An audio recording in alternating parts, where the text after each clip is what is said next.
Hello दोस्तों, आपका स्वागत है solution bye expert YouTube channel. दोस्तों आज मैं बताऊंगा भारतीय दंड संहिता इंडियन पैनल कोड की जितनी भी धाराएं हैं वो। अभी दोस्तों मैं 1 से लेकर 100 तक बताऊंगा, उसके बाद जो सेकंड और वीडियो आएगा तो उसमें बाकी बताऊंगा। दोस्तों चलो शुरू करते हैं। इसमें जो आपकी पहली धारा है वो है संहिता का नाम, उसके प्रवर्तन का विस्तार। और जो दूसरी धारा है वो है भारत के भीतर किए गए अपराधों का दंड। धारा थर्ड में है भारत से परे किंतु उसके भीतर विधि के अपराध का दंड।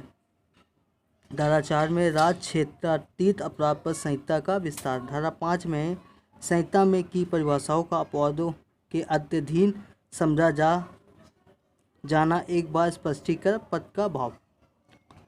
उसके बाद होता है साधारण स्पष्टीकरण।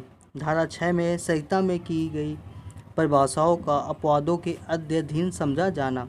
धारा 7 में एक बार स्पष्टीकृत पद का भाव। धारा 8 में लिंग के बारे में बताया गया। धारा 9 में वचन। धारा 10 में पुरुष और स्त्री के बारे में। धारा 11 में व्यक्ति। धारा 12 में लोक। धारा 13 में क्वीन की परिभाषा। धारा 14 में सरकार का सेवक। धारा 15 में ब्रिटिश इंडिया की परिभाषा। धारा 16 में गवर्नमेंट ऑफ इंडिया की परिभाषा। धारा 17 में सरकार के बारे में, क्या है सरकार, उसके बारे में। धारा 18 है भारत। धारा 19 में न्यायाधीश। धारा 20 में न्यायालय के बारे में।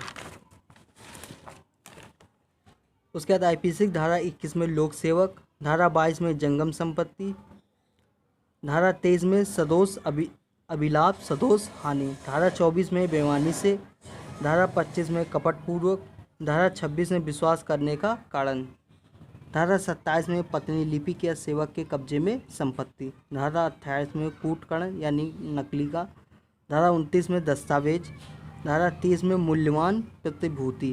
धारा 31 में विल। धारा 32 में कार्यों का निर्देश करने वाले शर्तों के अंतर्गत अवैध लोप। धारा 33 में कार्य लोप। धारा 34 में समान आशय से अग्रसर करने में कई व्यक्तियों द्वारा कार्य। धारा 35 में जबकि ऐसा कार्य इस कारण आपराधिक है कि वह आपराधिक ज्ञान से किया है। धारा 36 में अंशतः कार्य द्वारा और अंशतः लोभ द्वारा कार्य परिणाम। धारा 37 में किसी अपराध को गठित करने वाले कई कार्यों में से किसी को सहयोग। धारा 38 में है आपका आपराधिक कार्य में संपृक्त व्यक्ति विभिन्न अपराधों के दोषी हो सकेंगे। धारा 39 में स्वेच्छा। धारा 40 में अपराध के बारे में। धारा 41 में विशेष विधि। धारा 42 में स्थानीय विधि। धारा 43 में अवैध के बारे में बताया। धारा अवैध क्या क्या हो सकता है उसके बारे में। धारा 44 में क्षति। धारा 45 में जीवन। धारा 46 में मृत्यु और धारा 47 में जीव जंतु। धारा 48 में जलयान। धारा 49 में वश मास। धारा 50 में धारा के बारे में। धारा 51 में शपथ। धारा 52 में सद्भाव पूर्वक। धारा 52 का में संश्रय। धारा 53 में दंड और धारा 53 का में निर्वासन के प्रति निर्देश का अर्थ लगाना। धारा 54 में मृत्यु दंडादेश का लघुकरण। धारा 55 में आजीवन कारावास के दंडादेश। धारा 55 का में समुचित सरकार की परिभाषा। उसके बाद धारा 57 में दंडा विधियों की भिन्न। उसके बाद ये जो छूट गई दोस्तों ये मैं अगले वीडियो में बता दूंगा। जो धारा 60 में दंडाधीश कारावास के कतिपय मामलों में संपूर्ण कारावास। धारा 63 में जुर्मानों की रकम। धारा 64 में जुर्माना न देने पर कारावास का दंडादेश। धारा 65 में जबकि कारावास और जुर्माना दोनों आदिष्ट किए जा सकते हैं तब जुर्माना न देने पर कारावास की अवधि। धारा 66 में जुर्माना न देने पर किस भांति का कारावास दिया जाए। धारा 67 में जुर्माना न देने पर कारावास जबकि अपराध केवल जुर्माना से दंडनीय हो। धारा 68 में जुर्माना न देने पर कारावास का पर्यवसान हो जाना। धारा 69 में जुर्माने के अनुपातिक भाग के दिए जाने की दशा में कारावास का पर्यवसान। धारा 70 में जुर्माने का 6 वर्ष के भीतर या कारावास के दौरान में उद्ग्रहणी होना संपत्ति को दायित्व से मृत्यु उन्मुक्त नहीं करती। धारा 71 में कई अपराधों से मिलकर बने अपराध के लिए दंड की अवधि। धारा 72 में कई अपराधों में से एक के दोषी व्यक्ति लिए दंड जबकि निर्णय में ये कथित है कि ये संदेह है कि वह किस अपराध का दोषी है। धारा 73 में एकांत परिरोध। धारा 74 में आपका है एकांत परिरोध की अवधि। धारा 75 में पूर्व दोष सिद्ध के पश्चात अध्याय 12 या अध्याय 17 के अधीन कतिपय अपराधों के लिए वर्धित दंड। साधारण अपवाद में आएगा। उसके बाद धारा 76 में विधि द्वारा आबद्ध या तथ्य की भूल के कारण अपने आप को विधि द्वारा आबद्ध होने का विश्वास करने वाले व्यक्ति द्वारा किया गया कार्य। धारा 77 में न्यायिकता कार्य करते हुए न्यायाधीश का कार्य। धारा 78 में न्यायालय के निर्णय आदेश के अनुसरण में कार्य किया गया कार्य।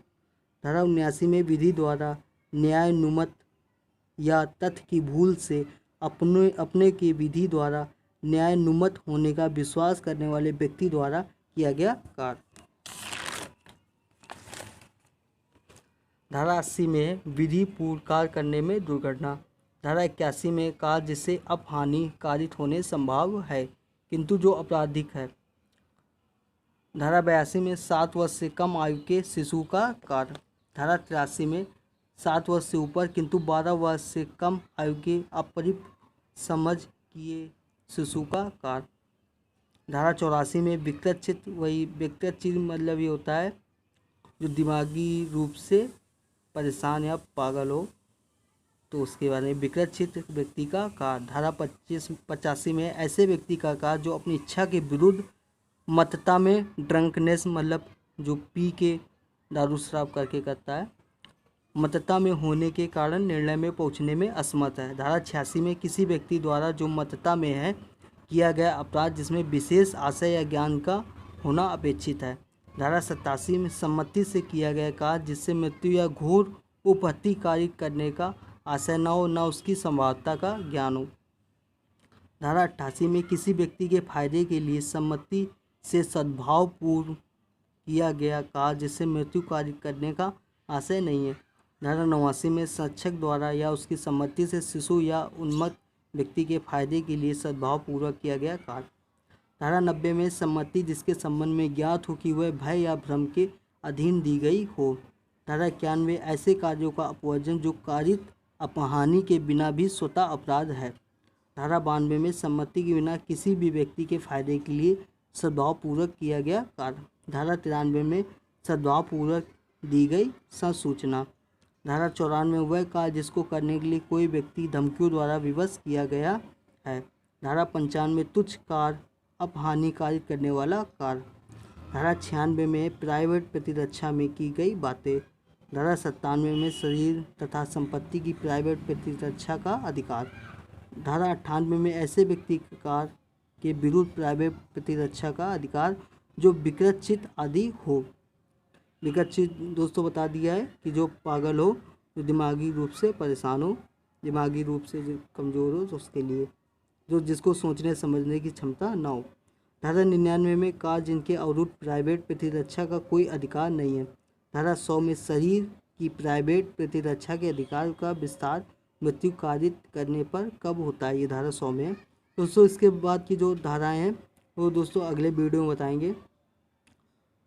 और आपको ये वीडियो पसंद आया हो तो लाइक करें, शेयर करें, और जो मेरा वीडियो पहली बार देख रहे हैं तो सब्सक्राइब करें, जिससे कि आगे आने वाले वीडियो की जानकारी आपको प्राप्त हो।